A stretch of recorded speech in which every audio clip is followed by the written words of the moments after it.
수평망 합수 최적화라고 해서 몇 가지 좀 얘기를 할 거예요. 일단 옵티마이저 문제 얘기할 거고, 그다음에 우리가 계속 얘기했던 초기값을 어떻게 할 것인가. 여기까지는 그냥 경기분포에서 랜덤하게 뽑았잖아요. 초기값을 어떻게 할 것인가. 그다음에 오버피팅 어떻게 할 것인가. 오버피팅 문제가 여전히 심각합니다.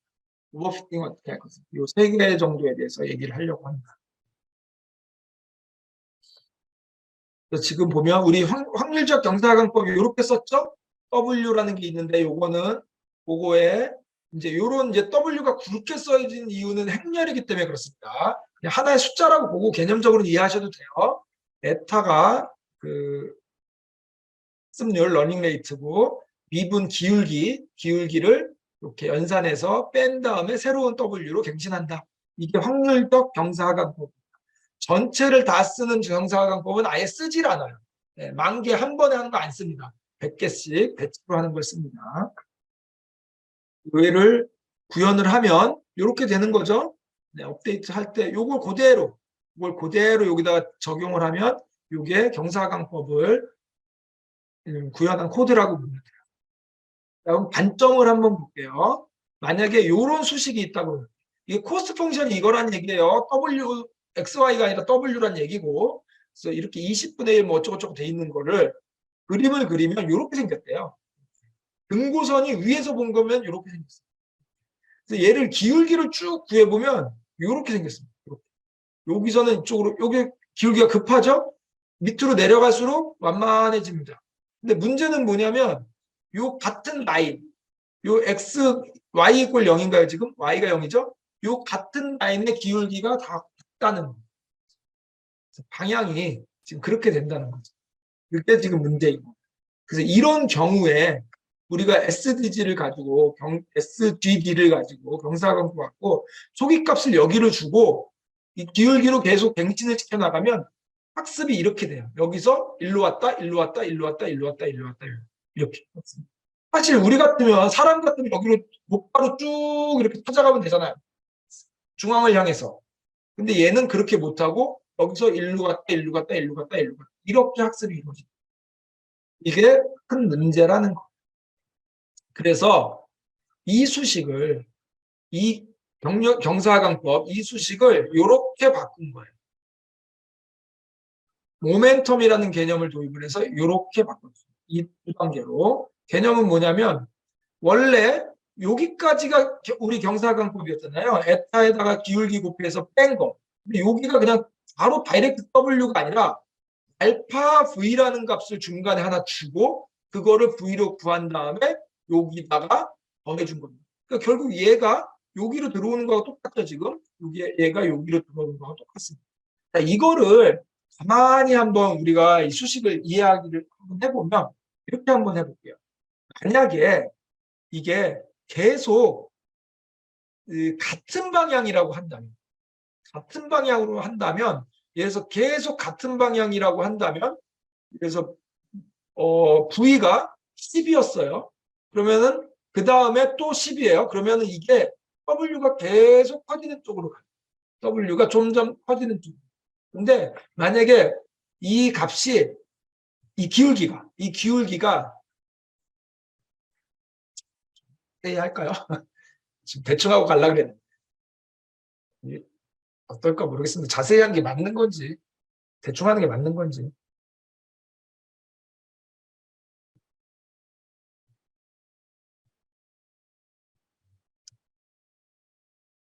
이렇게 돼 있습니다. 이렇게 두 단계로 구별을 해놨는데 예를 들어서 이 기울기가 양수예요.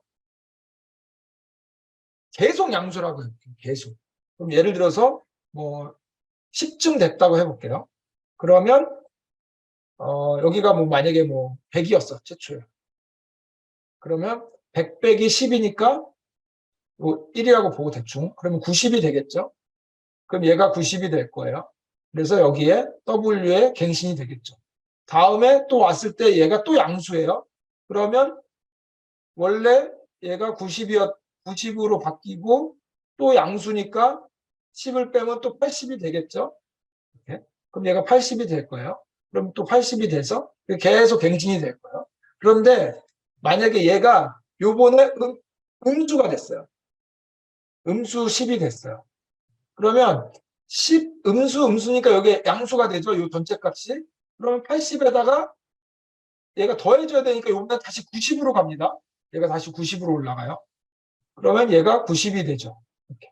그럼 W에 다시 90이 더해집니다. 이런 식으로 결과가 나타난다는 거예요. 결국 이게 잘 생각해 보면 어떤 의미냐면 이 기울기가 계속 양수면 얘가 계속 커지든가 계속 작아지든가 합니다. 그렇겠죠? 계속 커지든가 계속 작아지든가. 그런데 얘가 음수 양수를 왔다 갔다 하면 얘가 뭔가 보정이 돼. 그러니까 값이 커졌다 작았다 합니다. 커졌다 작았다. 이런 식으로 됩니다. 그래서 결론적으로 얘기를 하면 모멘텀 이미지, 이게 일부러 모멘텀이라는 운동량이라는 이름을 준 이유가 내가 이렇게 왔다 갔다 하는 걸 보정하려고 만든 거예요. 지금 기울기가 양수였다 음수였다 양수였다 음수였다 양수였다 음수였다 이렇게 되면 이렇게 되기를 원하지 않고 이렇게 부드럽게 센터로 가기를 원합니다. 계속 왔다 갔다 이렇게 안 하고 이렇게 부드럽게 가게끔 만들려고 하는 개념이. 그래서 모멘텀이라는 개념을 집어넣어요. 원래 이렇게 왔다 갔다 하는 거를 이렇게 부드럽게 만들려고 하는 겁니다. 이게 가는 쪽 방향으로 계속 가중치를 주겠다. 이런 개념이라고 보시면 돼요. 그림이 가는 쪽 방향으로 계속 가중치를 주는 거죠. 여기서는 계속 이쪽 방향이니까 점점 커지는 거예요. 그런데 여기서 반대 방향으로 가면 그만큼 상쇄가 됩니다. 아까하고 기울기가 반대면 그만큼 상쇄가 됩니다. 그래서 W에 더해지는 게 적어지는 거죠. 그래서 여기처럼 기울기가 왔다 갔다 하면 여기서 일로 점프를 안 하고 조금만 움직인다는 거죠. 다시 만약에 여기 같은 경우에 지금 문제가 뭐냐면 왔다 갔다를 너무 많이 하는 거잖아요. 근데 왔다 갔다 하는 이유가 뭐냐면 기울기가 여기에서 양수였다, 여기에서 음수였다, 여기서 양수였다, 여기서 음수였다 이렇게 변하는 거잖아요. 그래서 양수였다 음수로 바뀌면 내가 보정해야 되는 값을 작게 만드는 효과가 있다는 거예요. 원래 계속 양수면 V가 계속 누적이 되면서 그게 계속 그냥 반영이 되는데 양수였다가 음수로 바뀌는 순간 V가 삭감이 되면서 최종 W가 조금만 움직인다. 최종 W가 조금만 움직이게 됩니다. 그래서 내가 W가 움직이는 그 폭을 조정하겠다는 얘기입니다. 그래서 여기서 이렇게 여기까지 쭉 가지 않고 요만큼만 움직입니다. 요만큼. 원래는 이쪽까지 쭉 가는 게 정상이지만 최적이지만 그거를 보정을 해서 조금만 가게 만듭니다. 조금만 가게. 왜? 기울기가 바뀌었습니다. 기울기가 왔다 갔다 하니까 조금만 움직이게 보정을 한 거죠. 이 V의 값을 보면 이게 계속 같은 부호입니다. 이 기울기가 계속 같은 부호면 이 V는 한쪽 방향으로 계속 커지죠. 10이었다가 이게 좀 아까 100으로 해서 좀 표현이 그랬는데 그냥 0이라고 해볼게요. 0. 태초에 V가 0이었다고 해볼게요. 그러면 마이너스 10, 그 다음에 계속 마이너스 10, 마이너스 10, 마이너스 10, 마이너스 10, 마이너스 20, 마이너스 30, 마이너스 40 계속 커질 거 아니에요. 그래서 만약에 마이너스 50이 됐어요. 근데 얘가 음수로 바뀌었어.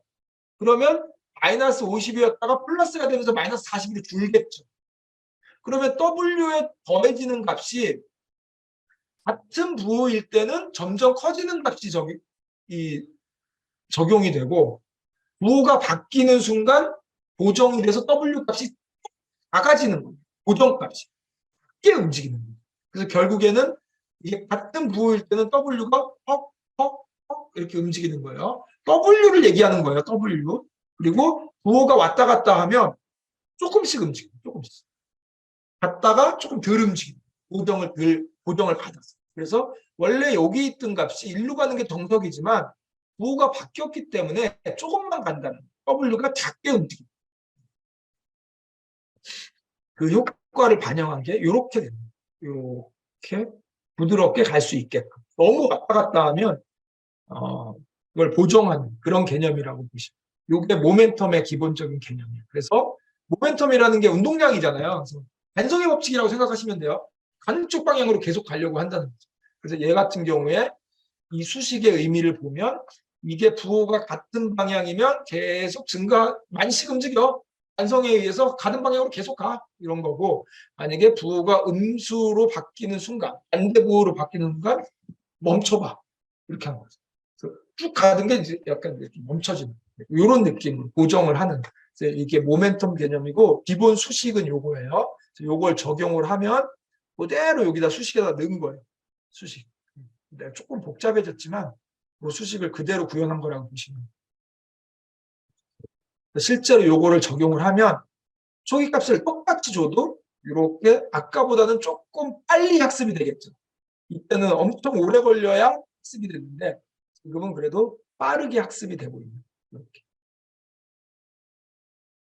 자, 그 다음에 또 한 가지 축이 어댑티브 그레디언트라는 개념이에요. 어댑티브 그레디언트. 얘는 보면 잘 보시면 이 수식이 좀 복잡해 보이지만 해석을 해보면 요거에다가 h에다가 요거를 그냥 곱하기라고 생각하시면 돼요. 곱한 값을 h에다 더해서 h로 갱신을 한 다음에 다음에 w 값 갱신할 때 원래 에타 곱하기 라운드에 라운드 w 요거가 있었잖아요. 거기에 루트 h분의 1이 여기에 들어온 거예요. 결국에.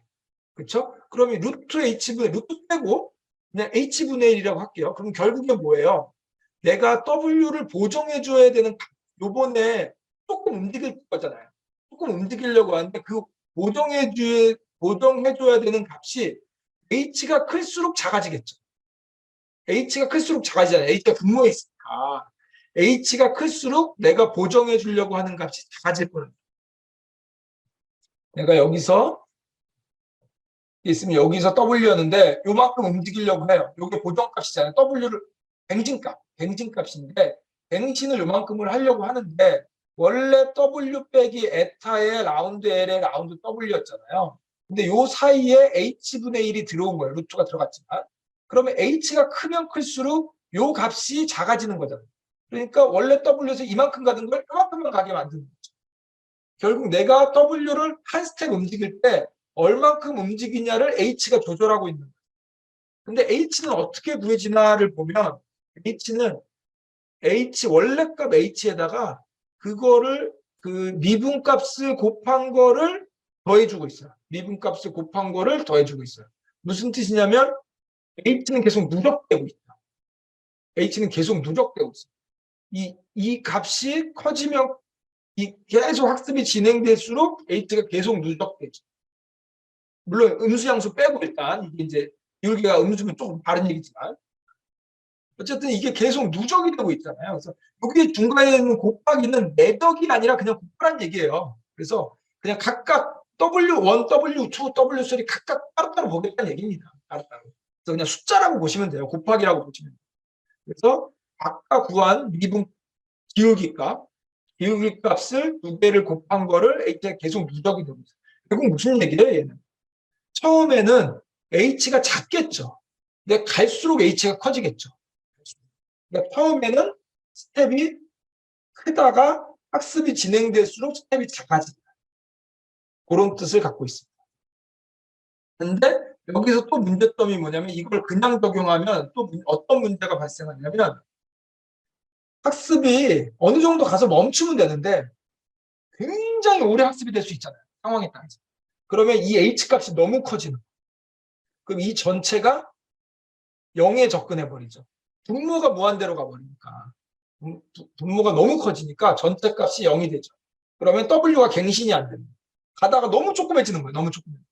그래서 결국엔 나중에는 이걸 또 보정을 해서 뭐 이제 횟수로 나눈다든가 또 이런 걸 보정을 해요. 근데 기본적으로는 이거예요. 기본적으로. 그래서 이제 우리가 이런 수학을 보면서 수식을 의미상으로 해석은 좀 할 수 있으면 좋겠다. 보면서 아 이게 이런 의미가 있겠구나. H가 그런 역할을 하겠구나. 이런 거를 의미상으로. 사실 맞는지 모르겠어요. 저는 제 생각이니까. 수학이 그렇게 얘기해주고 있습니다. 맞겠죠, 뭐. 수학이, 뭐, 이게 복잡한 수학도 아니고, 이게 틀리진 않으니까. 네. 그래서 요 수식을 그대로 구현한 게 요거. 그대로 구현한 게 요거. 네, H 넣고 뭐 어쩌고 저쩌고. 요런 거는 이제 그때 오버플로, 언더플로 이런 것 때문에 넣어주는 거죠. 그랬더니 아까 똑같은 토기 값에 이렇게 학습하다. 이렇게. 아까보다 훨씬 좋아졌죠. 얘는 처음에는 이렇게, 이번에는 이렇게, 얘는 쑥 가잖아요. 쑥. 바로 엄청 좋아진 거죠. 그럼 여기까지만 보고 어댑티브 그레디언트가 제일 좋네 라고 생각하시면 안 돼요. 이거는 이런 데이터일 때만, 이런 모양일 때 그렇다는 얘기죠. 이런 모양. 다른 모양이면 또 달라질 수 있다. 그래서 크게 두 축이 있어요. 모멘텀 계열이 있고 어댑티브 계열이 있어요. 두 개를 합친 게 어댑티브 모멘텀에서 아담입니다. 이름이 이제 아담인데 사람들이 이제 이 아담을 보고 뭐라 그러냐면 모르면 아담 이렇게 얘기합니다. 옵티마이저는 모르면 아담. 그래서 디폴트로 대부분 아담을 많이 써요. 특별한 경우가 아니면 웬만하면 잘 되더라고요. 근데 아담이 조금 복잡해요. 개념상으로는 두 개 합하는 건데 그래서 이게 그 수식입니다. 조금 복잡해요. 근데 어때? 얘가 더 낫나요? 어댑티브가 더 나은 것 같은데 아담보다. 그렇죠? 얘는 한번 쭉 이렇게 쭉 가는 거고 얘는 바로 가잖아. 근데 아담이 좋은 이유가 얘는 이런 데이터에서는 최적화되어 있지만 또 다른 데이터에서는 잘 못해요. 근데 아담은 일반적으로 웬만한 걸 다 잘해요. 그래서 이제 아담을 많이 쓰는. 옵티마이저를 아까 비교해 놓은 거죠? 아까 그런 함수일 때는 이렇게 되는 걸 이렇게 최적화가 진행이 된다. 네, 요거 뭐냐면 아까 우리 했던 거 함수 정의하고요. 위에 있는 함수 그대로 도함수 정의를 했어요. 도함수. 그리고 초기값 주고 잘 찾아가는지를 한번 해본 거예요. SDG로도 해보고 모멘텀으로도 어댑티브 우리 함수 정의해놨으니까 여기에다가 인풋 줘가지고 얼마나 빨리 잘 찾아가는지 한번 함수로 짜본 거예요. 실제 그냥 돌린 거예요. 포문을 그냥 쭉 돌린 거예요. 그리고 그래프까지 그린 거예요. 어려운 내용 아니에요. 이거 레이어 뭐 이런 거 없는 거예요. 그냥 경사근법에 넣고 최적화 한번 그려보고 그랬더니 실제로 이렇게 되다니. 우리 요건 책에서 이제 그림 보고 제가 넣은 거고 요건 실제로 지금 저희가 학습을 해서 그린 거예요. 요게 스토캐스틱 경사근법, 요게 모멘텀, 요게 어댑티브 그레디언트, 요게 아담. 똑같아 지금 원래 뜯고 그림 책에 있는 그림하고. 실제로 코드를 짜봐도 이렇게 된다. 요거는 이제 똑같은 내용을 학습 진행 과정을 여기 보면 이제 요게 학습 반복 수고 요 위에가 보면 손실함수의 값이 손실함수가 코스트 펑션이 얼마나 빨리 줄어드느냐 그걸 지금 보여주고 있는 거죠. 여기로 보면 얘가 제일 좋은데 근데 뭐 다 쓸만하죠. 이 정도면 맨 위에 거 빼고 맨 위에 거가 이제 우리 원래 원본 기본 SDG 스토캐스틱 SDG 얘는 이제 거의 안 쓰인다고 보시면 돼요. 거의 안 쓰.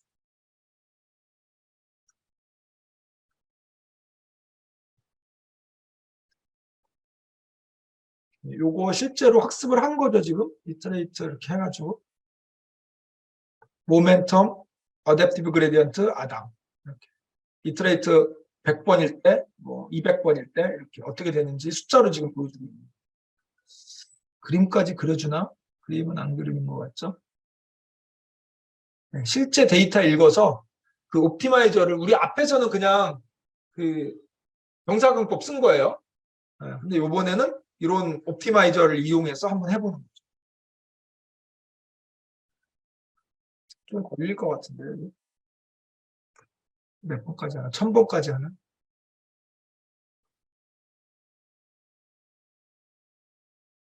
2000번? 세 개를 다 지금 다 해보는 거라서 학습이 어떻게 되는지 보고 있는.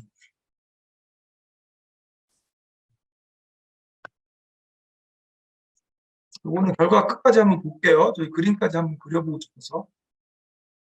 우리 앞에서 했던 거는 그냥 그 경사근법, 스토캐스틱 경사근법을 썼던 거고, 요번에는 그 스토캐스틱 경사각원법과 아담하고 어댑티브하고 모멘텀하고 네 개를 다 한번 해보는 거예요. 똑같이 똑같은 걸 하는데 경사각광법, 그러니까 W를 최적화하는 방법론만 바꾼, 그게 옵티마이저라고 우리가 부르는 거예요.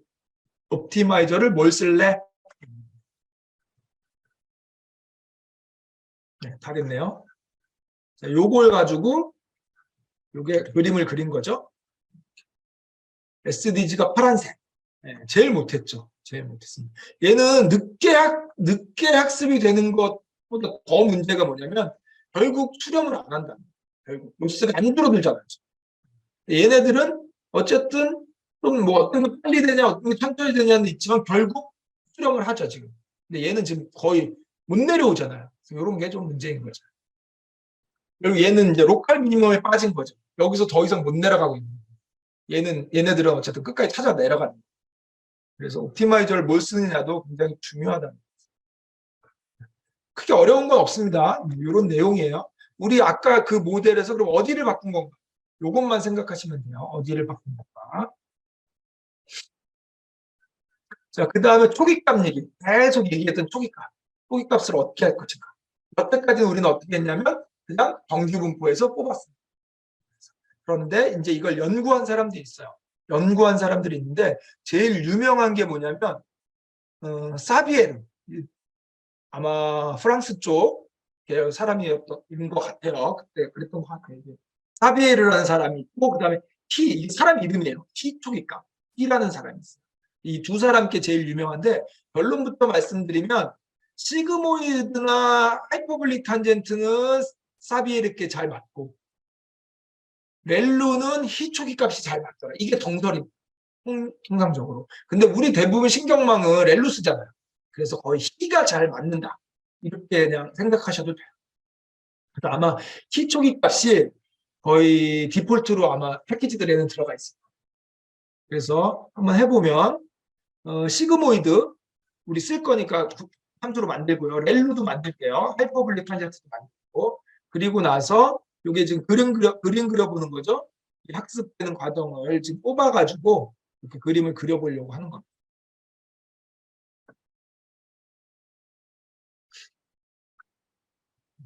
그리고 이게 지금 요거는 뭐냐면 가중치를 그냥 표준 편차가 1인 데서 정규분포에서 뽑은 거. 그래서 W를 초기화한 거. 그다음에 얘는 가중치를 표준 편차가 0.01인 곳에서 뽑은 거. 0.01인 곳에서 뽑은 거. 그다음에 얘는 사비에르 초기값을 적용한 거. 사비에르 초기값은 요슈아 벤조라는 사람하고 같이 한 거예요. 이 사람 굉장히 유명한 사람이죠. 러닝에 뭐 4대 천왕 뭐 이런 거예요. 그래서 얘는 지금 보면 어떻게 뽑았냐면 다른 거 없어요. 정규분포에서 뽑을 건데 표준 편차를 루트 n분의 1로 하겠다는 거예요. 표준 편차를 루트 n분의 1로. 그럼 루트 n이 뭐냐면 이 노드의 개수. 내가 노드를 몇 개로 하느냐에 따라서 표준 편차가 다른 데서 뽑겠다는 거예요. 아까 걸로 비교를 해보면 생각하면 별것도 아니죠. 네. 별것도 아닙니다. 노드가 이렇게 있고 얘를 만들기 위해서 뭐 얘도 두 번째도 있겠지만 어떤 얘 입장에서 보면 이 W들을 할 때 갱신하려고 할 때 처음에 넣는 값을 원래는 그냥 평균이 0이고 표준 편차가 뭐 예를 들어서 0.1인 곳에서 뽑는 거죠. 근데 지금은 요 개수를 세서 노드의 개수를 세서 노드가 뭐 10개다. 그러면 루트 10분의 1인 표준 편차가 여기인 정규 분포에서 뽑겠다는 얘기예요. 그냥 이게 끝이에요. 이게 끝. 이렇게 하겠다는 게 사비에르의 제안입니다. 그래서 노드의 개수만큼 루트 n분의 1인 정규 분포에서 소개를 하겠다. 근데 이제 이게 왜 잘 맞고 뭐 또 이런 것들을 막 논문으로 써놨어요. 근데 결론이 이겁니다. 그래서 이걸 가지고 한번 그래보자. 했더니 이렇게 되더라. 설명은 좀 이따 할게요. 다음에 히 초기 값은 타이밍 히라는 사람이네요. 타이밍 히. 독일인가요? 잘 모르겠네요. 그래서 이 사람이 제안을 한 거고 렐루 사용 시에 최적화가 잘 된다. 렐루 사용 시. 그래서 보면 얘는 다른 거 없습니다. 표준 편차가 루트 n분의 2인 데서 뽑겠다는 거야. 달라진 게 거의 없어요. 아까 이렇게 했잖아요. 요거를 루트 10분의 2인 데서 뽑겠다. 지금 이것만 달라진 거예요. 요게 표준 초기값입니다. 그래서 이렇게 해보니까 원리는 있겠죠. 이러해서 이러해서 이게 잘 되더라. 그래서 자 이렇게 되는. 이걸 분석을 한번 좀 얘기를 좀 드리면 지금 보면 레이어가 첫 번째 레이어, 2번째 레이어, 3번째 레이어 이렇게 가는데 초기값을 뽑은 상태에서 이게 지금 잘 학습이 되려면 지금 보면 첫 번째 레이어 이게 지금 XY가 지금 어떻게 되냐면 0부터 1 사이의 값이죠. 이게 W 값들을 쭉 그린 거죠. 그러니까 0.0인데 이만큼이고. 그러니까 W들이 이만큼 이렇게 가는데 개수가 이렇게 W들이 굉장히 많잖아요. 첫 번째 레이어에서 이 W 값이 이게 35,000개인가요? 이쯤 되는 거예요. 근데 0인 애들이 이만큼 분포하고 있고 1인 애들이 이만큼 분포하고 있고 상식적으로 이게 학습이 잘 되려면 W가 골고루 분포해야죠. 골고루. W가 다 0이면 X가 필요 없다는 얘기잖아요. W가 다 1이어도 별로 좋은 건 아니잖아요. 그래서 중간에 분포로 골고루 분포하는 게 좋아요. 골고루. 근데 얘네들은 보면 W들이 너무 치우쳐 있어요. 이 정도면 망했습니다. 이건 망한 거라고 보시면 돼요. 그나마 표준 편차를 0.01로 했더니 그래도 중간값으로 좀 올라왔죠. 0.5 근처에서 많이 놀고 있어요. 0.5 근처에서 많이 놀고 있어요. 좋지만 역시 좋은 건 어떤 거죠? W들이 다양하게 분포해야 좋은 거예요. W들이 다양하게 분포해야 우리가 뭔가 의미 있는 값들이 나오지 W들이 전부 다 0.5야. 그럼 아무 의미 없잖아요. 네, 회기식을 썼는데 회기식을 제가 W1에 X1 더하기 W2에 X2 이렇게 쭉 썼는데 이 W가 다 0.5야. 얘도 0.5, 얘도 0.5, 얘도 0.5. 이거 이상하잖아요. 골고루 분포하는 게 좋잖아요. 골고루. 심지어 얘뿐만 아니라 레이어가 여러 개 있으니까. 그런 게 더 좋은 거죠. 그래서 이것도 좀 별로. 얘가 좋죠. 얘는 정규 분포처럼 분포하죠. 골고루. 그나마 골고루. 네. 그래서 얘가 좋은 상황이라고 보시면 돼요. 요런 게. 요게 X는 그 W들의 값이고 Y는 그 W들의 개수입니다. 히스토그램처럼 그린 거예요. 분포를. 히 초기 값도 이렇게. 얘는 뭐 표준 편차? 요거는 렐루 위에서 지금 한 거는 지금 우리가 저기 뭐죠? 시그모이드 그거 가지고 한 거고 요 밑에 이제 렐루 갖고 하는 거예요. 렐루 갖고 하는데 얘는 그 표준 편차가 0.01인 정규 분포에서 뽑았더니 이렇게 역시 별로 안 좋죠. 얘는 사비에르를 쓴 거 렐루. 그랬더니 얘는 이렇게 퍼져 있기는 한데 근데 얘가 좋냐 이게 좀 애매하긴 하죠. 근데 이제 통상적으로 결과가 얘가 좋다고 얘기를 합니다. 근데 요 그림으로 봐서는 뭐 크게 차이가 없어 보여요. 그래서 어쨌든 그러면 결국에 정규 분포에서 데이터를 뽑아서 초기값으로 W의 초기값으로 쓸 건데 뭔가 그 노드의 개수를 가지고 표준 편차를 좀 이렇게 했더니 좀 굉장히 의미 있는 결과가 되더라. 결국 이게 사비에르, 벤지오, 그다음에 히 이런 사람들이 내린 결론이고 그걸로 했더니 잘 되더라. 그래서 지금은 렐루를 제일 많이 쓰고 그래서 히 초기화를 가장 많이 쓴다 이렇게 생각하시면 돼요. 우리 패키지에는 다 그렇게 적용돼 있어요. 요거네요. 지금 세 개를 지금 해보는데 우리 실제 그리면 컬러로 나오니까 실제 그려놓고 볼게요. 실제 똑같은 걸 하는 거예요. 그러니까 아까 우리 훈련했잖아요. 훈련한 거를 학습 반복 횟수하고 손실함수 아까 그렸었잖아요. 그거를 요번에는 초기화를 다르게 해서 한번 그려보고 히 초기 값으로 한번 그려보고 스탠다드 0.01에서 뽑는 거 사비에르로 그려보고 정확히 얘기하면 얘는 표준표 때 0.01에서 뽑는 거고 얘는 루트 n분의 2에서 뽑는 거고 얘는 루트 n분의 1에서 뽑는 거. 이렇게 되는 거죠. 쓰기 좀 걸리죠? 이거 아까 2000번까지 갔어야 되나요? 이 프레임이? 숫자로도 나오니까 볼 수는 있는데 그림 그려놓고 보면 편하니까 조금 기다려 보겠습니다.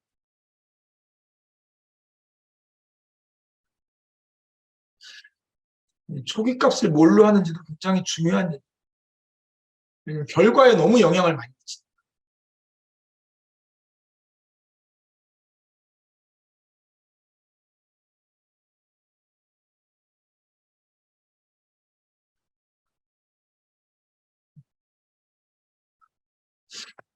아까 2000까지 돌아가면 돼. 거의 다 했네요. 네, 맞습니다. 이렇게 나왔죠? 파란 게 0.01에서 얘는 아예 학습이 안 되는 거지. 실제로 아예 학습이 안 돼요. 이터레이션 증가하는데 로스가 안 떨어지는 거죠. 그렇죠? 근데 지금 타비에르는 이렇게 떨어지고 있어요. 그죠? 키는 이렇게 떨어지고 있어요. 그래서 아까 그 W들의 분포만 봐서는 별 차이가 안 났지만 실제 결과를 놓고 보니까 C가 훨씬 잘하고 있거죠. D는 벌써 여기서 이미 거의 끝났다고 보시면 얘는 여기까지 와야 결국 끝나고 그나마 사비에르는 여기까지 가면 어느 정도 추렴은 하죠. 얘는 아예 안 내려와요. 얘는 그냥 로컬 미니멈에 빠져버려서 더 이상 학습이 안 되는. 근데 초기 값을 잘못 선택했어요. 이런 식으로 굉장히 중요한 얘기가 된 거죠. 그래서 이 딥러닝의 발전이 초창기에 여러 사람들이 합작품이라고 보시면 아까 그런 거 아무리 만들어놨어도 경사관법 없으니까 연립방 정식 때문에 꽝이었다가 어떤 사람이 경사관법 만들어서 잘 되나 싶었는데 스토캐스틱 베스틱은 이 로컬 미니멈에 빠져가지고 학습도 안 되고 그래서 어떤 사람들이 아담이랑 막 어댑티브 모멘텀 만들어 놨어요. 근데 초기값 잘못 뽑아놨더니 학습 안 되고 그러니까 이런 모든 사람들이 다 이 노력이 합쳐져서 지금의 결과를 냈다. 이렇게 보시면 돼요. 그 다음에 할 얘기가 배치 노멀라이제이션이라는 얘기를 해요. 배치 노멀라이제이션. 얘는 학습 속도를 개선하고 초기값 의존도를 낮추고 오버피팅을 억제하고 이런 세 가지 효과가 있대요. 완전 이거 만병통치약이네요. 이 정도면. 어떤 개념이냐면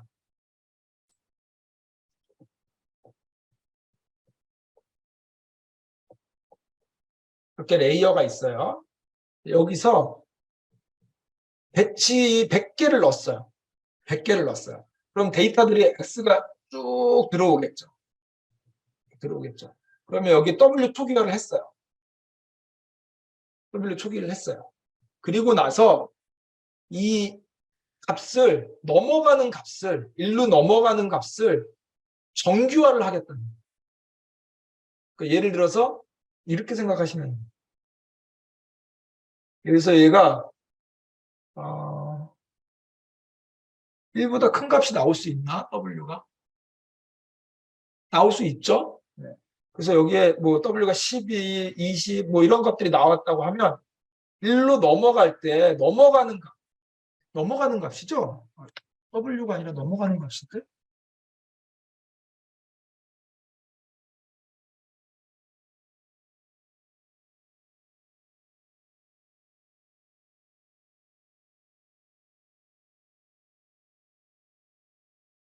네, 이게 제가 잠깐 헷갈려서 잠깐만 보고 말씀드릴게요. 네, 맞아요. 이 개념상 넘어가는 값일 수밖에 없어요. 개념상 여기로 다음으로 들어가는 값이잖아요. 인풋 값. 내가 뽑은 값. 그리고 일로 다음으로 넘어가는 값. 인풋 값. 이 y 값이 여기에 x 값이 되는 거잖아요. 여기 아웃풋이 여기에 인풋이 되는 거잖아요. 이때 넘어갈 때 얘네들을 정규화하겠다는 거예요. 0부터 1 사이 값으로. 물론 0부터 꼭 1 사이가 아니지만 어쨌든 정규화를 하겠다는 거예요. 요 어떤 이런 레인지로 이게 스탠다드가 하든 노멀라이제이션을 하든 개념 수식은 달라지겠지만 어쨌든 이런 식으로 정규화를 하겠다는 거예요. 문제는 뭐냐면 제가 배치 100개만 뽑았잖아요. 그러면 두 번째 100개를 뽑았을 때 원래 정규화라고 하면 민맥스 개념으로 따져보면 전체 맥시멈 값과 전체 미니멈 값이 있어서 그걸 가지고 뭔가 하는 거잖아요. 그러니까 이 시스템하고 이 시스템이 전혀 다른 값이 나와요. 배치를 돌렸는데 얘를 100개 끊어서 한 번 학습하고 두 번째 100개 끊어서 학습할 때 여기로 넘어가는 값이 정규화하는 규칙이 계속 달라진다는 얘기예요. 이건 사실 상식적으로 말이 안 되는 얘기예요. 정규화라는 개념은 전체를 가지고 정규화를 하는 거지 부분 정규화라는 건 말이 안 되죠. 마치 어떤 거하고 똑같으냐면 이렇게 하는 거하고 똑같아요.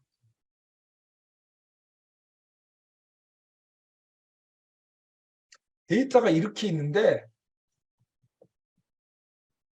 이 값이 10,000개가 있는데 요만큼 가지고 정규화하고 요만큼 갖고 정규화하고 요만큼 가지고 정규화하면 데이터가 왜곡되는 거죠. 여기에서 12내가 여기에서는 0.1이 되는데 여기에서 12내는 여기에서 0.2가 될 수 있다는 얘기예요. 원래는 말이 안 되는 얘기죠.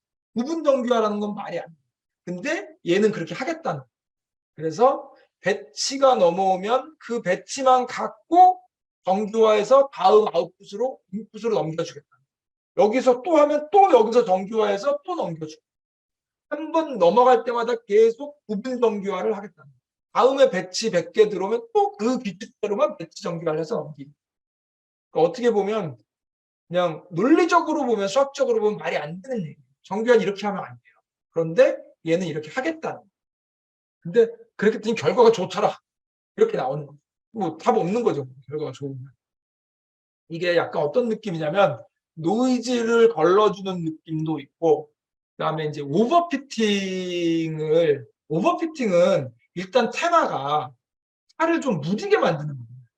차를 무디게 만드는 거니까 요게 약간 근사의 개념이 들어가는 거예요. 정확하지 않고 약간 근사로 만들어 보니까 오버피팅이 조금 맞춰지고 그다음에 학습 속도가 개선된다는 얘기는 그 숫자들이 뭔가 좀 규격된 숫자로 들어오니까 그러니까 이제 그런 개선도 좀 있고 근데 이건 뭐 크게 중요한 건 아니고 그다음에 초기값 의존도가 굉장히 낮아진다는 게 아주 의미 있는 초기값 의존도가 낮아진다.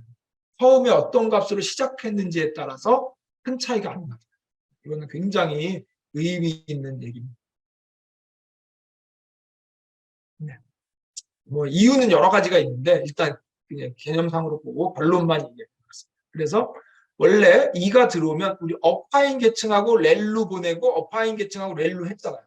중간에 배치 노멀라이제이션 이 층을 하나 두겠다는 거예요. 그래서 어파인으로 하면 최종적으로 이렇게 데이터가 어파인으로 하면 여기 데이터가 나오죠. 아웃풋 값이. 원래 이걸 그대로 렐로에 넣어야 되잖아요. 근데 렐로에 넣기 전에 얘네들끼리 묶어서 정규화를 하겠다는 거예요. 아웃풋끼리 묶어서.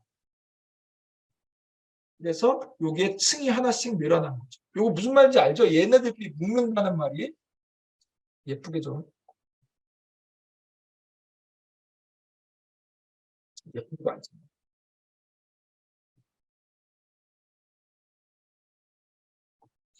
그러면 요렇게 해서 10이라는 값을 만들고 요거 해서 뭐 20이라는 값을 만들고 30이라는 값을 만들고 40이라는 값을 만들고 이렇게 만든 건데 렐루를 통해서 음수도 넣어야 되는데 뭐 어쨌든 렐루를 통해서 여기에 그냥 원래는 여기로 나가는 값이 10 요거 음수 하나 넣을게요. 마이너스 20 그럼 얘는 0 요거 30 요거 40 이렇게 나갈 거잖아요 원래.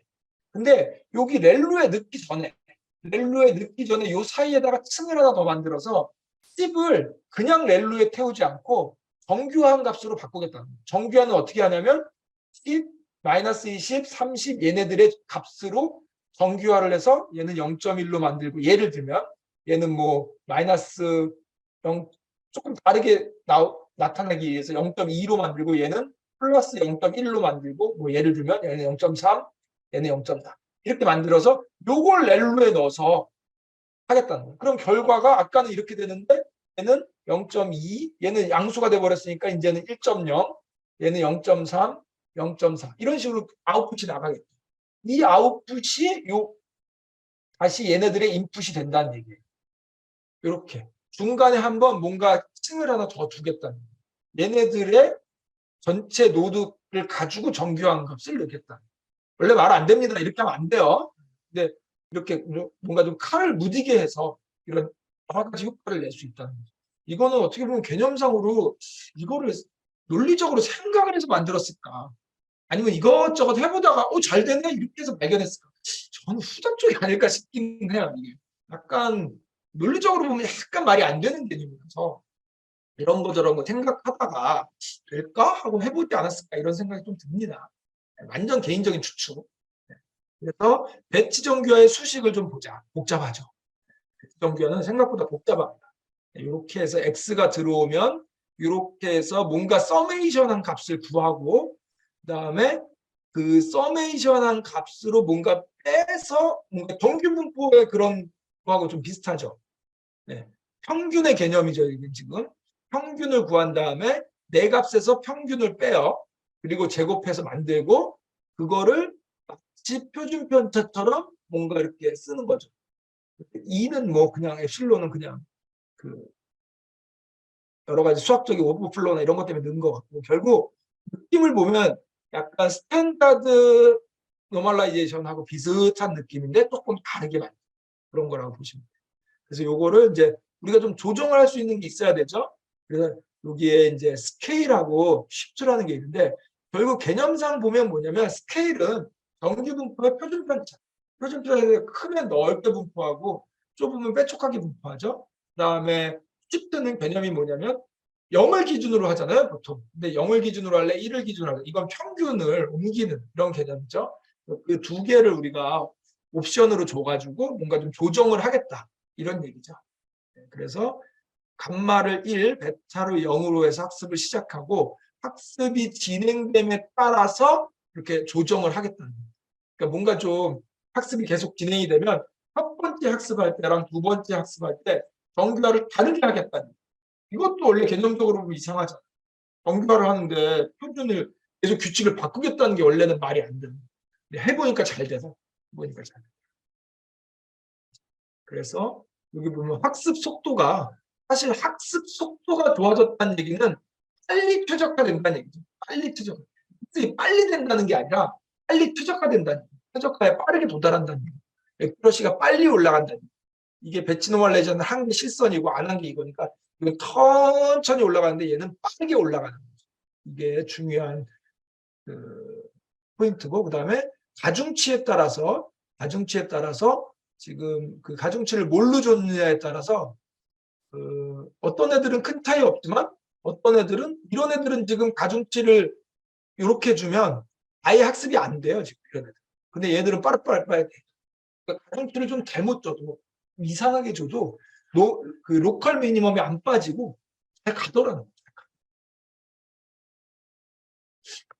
이런 장점이 있다는 거예요. 이게 배치 노멀라이제이션 굉장히 중요한 개념이고 기본적으로 우리는 사실은 패키지를 쓸 때는 신경 안 써도 내부적으로 다 합니다. 우리 지금 배우는 거는 내부적으로 패키지에서 다 한다고. 그다음에 오버피팅, 뭐 우리의 영원한 숙제죠. 오버피팅.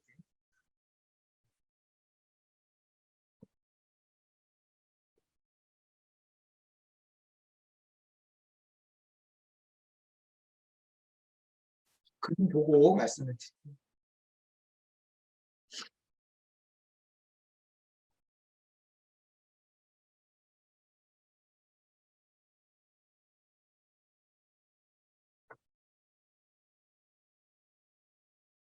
여기 지금 코드에 보시면 일부러 오버피팅 만들려고 좀 조작을 했어요. 일단 숫자도 좀 줄이고 숫자가 일단 오버피팅이라는 거는 일반화의 문제이기 때문에 그 데이터의 행수가 적으면 오버피팅에 취약합니다.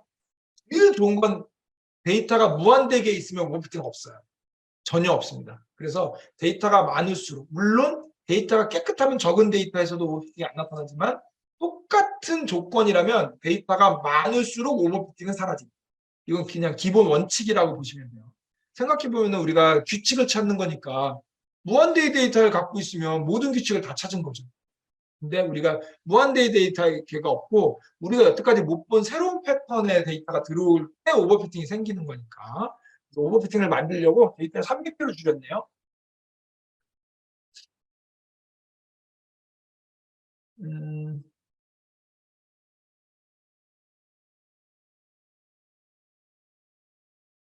여기 보면 웨이트 디케이라는 항목이 있죠. 지금은 사용하지 않는 걸로 돼 있어요. 그래서 오버피팅이 얼마나 나오나를 보는 거예요. 지금 그래프 그려놓으면 지금 보면 파란 게 트레인 데이터, 이게 빨간 게 테스트 데이터. 트레인 데이터는 애큐러시가 쭉 올라가서 1로 가버렸는데 테스트 데이터는 지금 못 따라가죠. 네, 전형적인 오버피팅. 심지어는 얘는 내려오기도 합니다. 네, 전형적인 오버피팅. 이건 이제 데이터가 모자른 경우에 전형적으로 나타나는 오버피팅 그림이고, 이게 지금 뭐냐면 이걸 해결하기 위해서 우리가 가중치를 감소시키겠다는 거예요. 우리 리그레션 할 때 했었어요. 가중치가 크면 너무 예민하다. 또 X가 조금 움직일 때 너무 결과가 많이 들쑥날쑥하게 움직인다. 또 오버피팅을 방지하기 위해서 L1 규제, L2 규제. 결국 L1 규제, L2 규제의 역할은 뭐냐면 가중치를 좀 줄이는 역할을 합니다. 기억나시죠? 얘도 기본적으로 리그레션 계열입니다. 그래서 가중치를 감소시키는 텀을 넣으면 오버피팅이 조금 완화됩니다. L2 규제를 해볼게요. L2 규제를 하면 오버피팅이 조금 완화됩니다. 이거는 원래 우리 회기식에서 하던 L2 규제를 하면 가중치를 좀 감소시키는 거기 때문에 우리가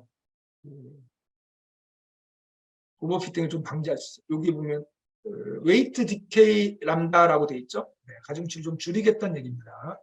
전체적으로. 아마 L2 규제 넣어서 이제 우리 L2 규제는 배웠으니까 리치였죠. 그걸 다 넣겠다는 거예요. L2 규제는 어디에 들어가는 거예요? 코스트 펑션 만들 때. 코스트 펑션 만들 때 들어가는 거예요. 그러니까 우리가 배운 개념이 전체 학습에서 어디에 들어가는지를 좀 알고 있는 게 중요합니다. 코스트 펑션 만들 때 코스트 펑션이 원래 실제 값과 내 예측 값의 차이의 제곱 합 이걸로 하는 건데 거기에 뒤에다가 텀을 더 주는 거죠. W들의 제곱함까지 줘서 전체가 작아지게 하려고. 그러니까 결국 W들이 전체적으로 작아지는 그 효과가 있다. L2기에 이렇게 됐어요. 좀 낫나요? 큰 차이 없죠. 그래도 낫습니다. 왜냐하면 트레인 데이터가 1로 안 갔잖아요. 굉장히 중요한 내용이에요. 트레인 데이터, 이 갭이 줄어든 것도 중요하지만 트레인 데이터가 1로 가지 않아요. 제가 볼 때 트레인 데이터가 1로 가면 거의 못 쓰는 모델이라고 보시면 무조건 오버피팅이라고 보시면 돼요. 테스트 안 찍어봐도. 그렇게 일단 그런 차이가 있다는 거. 그래서 L2 규제는 뭐 큰 효과는 없구나. 이렇게. 이 딥러닝에서 그 오버피팅을 막아주는 그래도 지대한 역할을 하는 게 드랍아웃입니다. 드랍아웃은 뭐냐면 무작위로 끄는 거예요. 이렇게. 우리 뉴런이 이렇게 노드가 있잖아요. 그냥 무작위로 학습시킬 때 얘를 끄고 가는 거예요. 끄고. 학습. 얘를 그냥 X를 안 넣는 거예요. X를 안. 이게 드랍아웃이라는 게 계속 학습이 일어날 때 무작위로 얘네들을 아예 안 넣는 거예요. 막 이렇게 골라가지고. 근데 이게 이제 추론할 땐 넣어야 되고 뭐 학습할 때 안 넣어야 되고 이런 게 있는데 일단 기본적으로 우리가 그것까지는 뭐 깊이 몰라도 되고 일단 뉴런을 무작위로 그냥 꺼버리는 거예요. 결국 무슨 얘기냐면 얘도 이런 효과가 있는 거죠. 칼을 무디게 하겠다.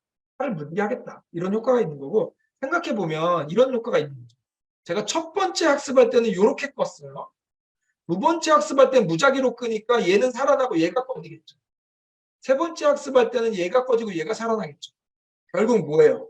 학습을 한 번 할 때마다 조금씩 다른 모델을 만들어서 걔의 평균을 내겠다는 얘기하고 개념이 어디서 왔어요?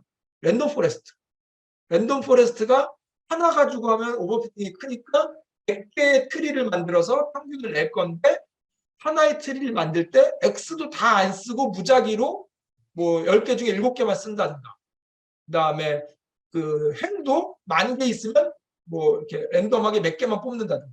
이런 식으로 해서 그 뭔가 이 100개의 트리를 조금 다른 트리로 만든 다음에 그거에 평균을 냈잖아.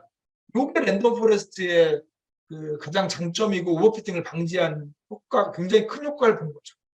드랍아웃도 그런 느낌이 있죠. 왜냐하면 한 번 학습을 할 때마다 모델이 조금씩 달라지는 거예요. 노드가 빠지니까 다른 모델이 되는 거죠. 근데 이게 할 때마다 노드가 무작위로 빠지니까 학습을 할 때마다 조금 다른 모델이 되는 거예요. 그러니까 정확히 말하면 좀 덜 정확해지는 거죠. 덜 정확해지는. 근데 그게 오버피팅을 막아준다. 결국 오버피팅의 테마는 날카로운 칼을 무디게 하자입니다. 큰 곳에서 웨이트도 좀 줄여서 예민하지 않게 하고, 그다음에 디시전 트리 같은 경우에도 좀 이것저것 섞어가지고 좀 바보같이 만든 다음에 평균 내고 이런 거잖아요. 얘도 마찬가지. 이 드랍아웃도 제가 어디서 읽은 것 같은데 요거 제프린튼 교수인가 그 양반이 한 거 했는데 그냥 이렇게 했대요. 뭘 계산하고 뭐 이게 아니라 그냥 이렇게 있다가 야 요거 요렇게 한번 해봐. 그랬더니 되더라. 이런 느낌. 그러니까 뭐 그냥 했겠어요. 이제 여러 가지 그 랜덤 포레스트나 뭐 이런 여러 가지 개념이 있으니까 이게 이렇게 뭔가 아이디어를 낼 수 있었겠죠. 그래서 결국 딥러닝에서 오버피팅을 방지하는데 가장 큰 효과를 발휘하는 건 드랍아웃이다. 이렇게 생각하셔도 무방합니다. 실제로 드랍아웃을 적용을 한 거를 해볼게요.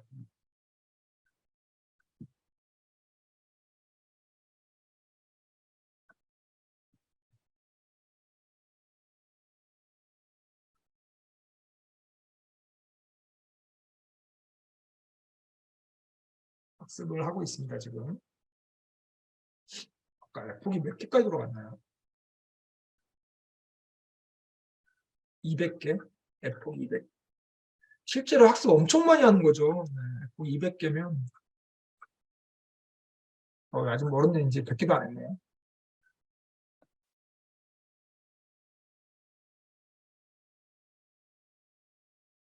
요 부분 사이에 한번 볼까요? 요 코딩은 패키지에 쓴 게 아니라 우리가 제공한 그 안에 함수들이 다 들어있는 거예요. 네트워크를 이렇게 만들었어요. 우리가 아까 만든 거에 조금 추가한 거예요. 조금 추가한 거. 조금 추가한 거고 여기 보시면 트레인할 때 옵션을 주죠. F호흡은 요만큼 해라. 그다음에 미니 배치는 100개로 해라. 그다음에 옵티마이저는 SGD로 해라. 그냥 SGD 썼네요. 일부러 조금 너무 날카롭게 잘하면 좀 그러니까 좀 안 좋은 애 쓸 것 같아요. 그 다음에 옵티마이저 파라메타 러닝 레이트는 이렇게 해라. 요거는 보통 이제 우리가 그 로그를 찍을까 말까 추르면 이제 인포메이션 다 찍어준다는 얘기 학습할 때.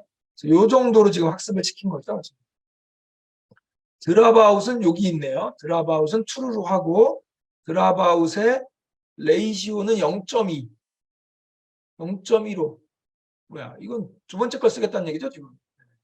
0.15로 하겠다는 얘기죠. 그러니까 한 2로 하면 한 2%, 2%는 끄란 얘기. 모두 2%는 끄란 얘기. 한 번 학습할 때마다 랜덤하게 2% 끄고 가라는 얘기. 근데 이제 요거 할 때 이제 그런 얘기는 해요. 조금 더 얘기를 하면 학습할 때는 끄고 추론할 때는 다 있는 상태에서 추론을 하고 이렇게 합니다. 뭐 개념을 보자면 그런 게 중요한 이슈가 되겠지만 우리한테는 뭐 중요한 이슈가 아니에요. 네. 괜찮죠? 이 정도 되면. 어쨌든 테스트 데이터가 따라가고 있잖아요. 계속. 앱은 있지만 얘가 멈추지 않고 얘 같은 경우에는 금방 멈춰버렸는데 여기서 F폭이 한 50에서 멈춰버렸는데 얘는 F폭을 증가할수록 여기서 멈췄다가 애매하게 멈췄다가 다시 따라가고 있죠. 그래서 F폭을 300까지 해도 여기서는 50이나 300이나 큰 차이가 없는 거예요. 큰 차이가 없어요.